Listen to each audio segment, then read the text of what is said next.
All right, so let's now go through what happened in the lives of the patriarchs and matriarchs.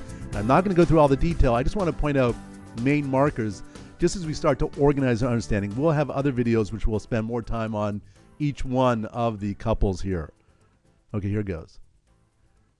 Now, Abraham is really introduced here in Parsha 3 when he's tested to journey to an unknown land and to build a nation which will be a source of blessing for the entire world. He's 75 years old at this point. The amazing thing is that the Torah doesn't talk about his discovery of the most influential idea of all mankind, which is the idea that there's only one God. He's the one who discovered the concept of ethical monotheism, that there's only one God. That was something he intuited at a very young age and then fleshed out rationally, that it must be that in the world of pagans and idolatry, that didn't make sense. The world seems to have a certain unity.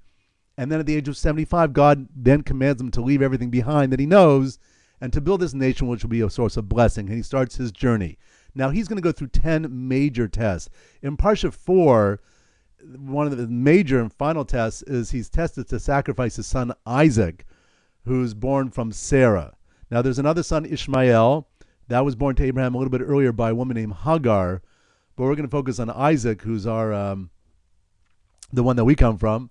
And he's tested to sacrifice his son Isaac, the son that they've been waiting for their entire life. They only had them when Abraham was 100 and Sarah was 90. So you can imagine here he's being asked to give up his entire past. And now it seems he's being asked to give up his entire future. But he's willing to do it, but God stops him right before the act. And then Parsha 5, that's when Sarah passes away. And Abraham purchased the cave of Machpelah, which is in Hebron. It was the first purchase a property in the land of Israel, the burial spot, which is the famous cave that people can visit now where the patriarchs and matriarchs are buried. So that's the life of Abraham and Sarah when he goes to these 10 major tests. Then Isaac and Rebekah in Parsha 6, their lives are more or less eclipsed by the story of their sons, Jacob and Esau. Now Jacob and Esau were twins.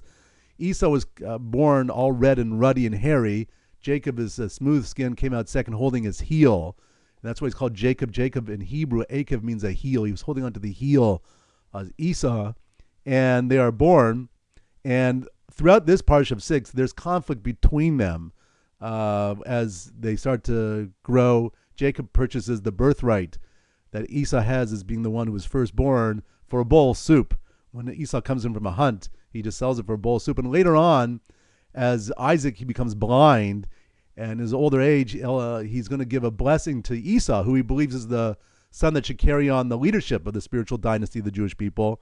But Rebekah sees that's a disaster. Esau does not have the traits of someone who's really caring and concerned about spiritual matters. So she has Jacob go in disguised as Esau. He wears his furry mantle, and he tricks Isaac to get these blessings, which eventually when Isaac realizes what had happened, he confers that should still remain the case. But he has to run for his life from Esau, wants to kill him. So Parsha 7 and 8 is really this focus on Jacob. In Parsha 7, he goes down to Rebekah's brother, a man named Laban, and he marries these two sisters, Rachel and Leah. And he builds his family in the house of Laban. Now, originally Jacob met Rachel, and he wanted to marry Rachel, who's the younger sister. So he makes a deal with Laban to work 7 years to earn her hand. He works those 7 years, and then right at the time of the marriage ceremony, she is veiled, and it turns out that Laban tricks him, and it's really Leah under the veil. Jacob marries Leah, and when he finds out he's been tricked, he gets to marry Rachel, but he has to work another 7 years. So he's with Laban for another period of time. It's going to be 20 years in total. But through that time, they're going to give birth to, ultimately, there's going to be 12 sons. Each of these two sisters are going to have a concubine that'll also give birth to children. We're going to see that in the next video. And he builds his family there. Then in Parsha 8, he leaves Laban's house. He left at the end of 7.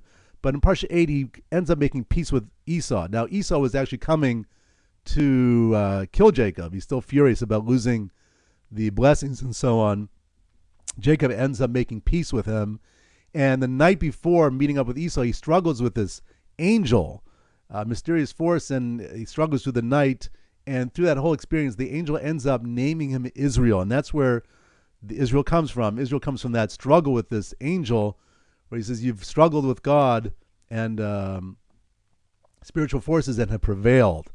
And there's a lot to talk about Israel. We'll get that in another video as well.